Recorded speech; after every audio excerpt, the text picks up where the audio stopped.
Il y a un truc dont on ne parle pas énormément, et qui est pourtant particulièrement important, c'est le RFD, le Rate Force Development. C'est ça. Alors je ne parlerai pas des profils force vitesse, ça a déjà fait, et puis de toute façon, Jean-Benoît en parlera largement mieux que moi.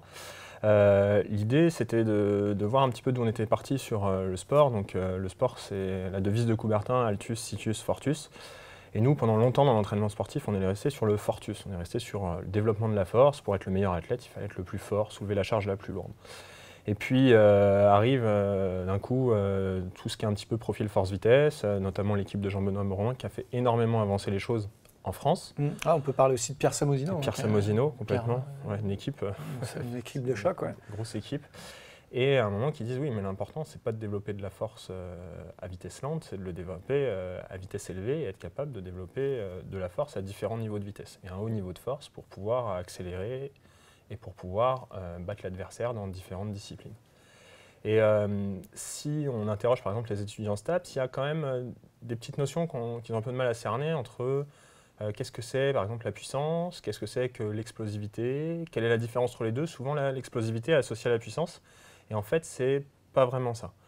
Et donc par exemple si on fait une analogie simple, si on reprend les analogies de Pierre Samosino notamment avec les tracteurs, et ben, quand vous achetez une voiture, vous avez les chevaux c'est la puissance de la voiture et vous avez aussi ses capacités d'accélération. Par exemple la voiture est capable en 2 secondes d'atteindre 0 à 100 km/h et ça va plus représenter les qualités d'explosivité de la voiture. En combien de temps elle est capable d'atteindre une certaine vitesse, donc de développer un certain niveau de force pour atteindre un niveau de vitesse important. Ouais, c'est une belle analogie. C'est important de bien rappeler les termes parce qu'effectivement, je constate comme toi que beaucoup de collègues, hein, pas que les staffs, mais des gens qui sont professionnels aguerris, utilisent un peu l'un pour l'autre, l'explosivité, la puissance. Or, on n'a pas toujours besoin de la même interaction entre la force et la vitesse et de la même expression de force à différents niveaux de vitesse selon les sports que l'on coach. Et c'est là qu'il va falloir être justement assez fin dans l'approche de la lecture des interactions force-vitesse pour prendre les bonnes décisions. Et c'est ça, et c'est là où l'explosivité est finalement un peu plus simple que le profil force-vitesse.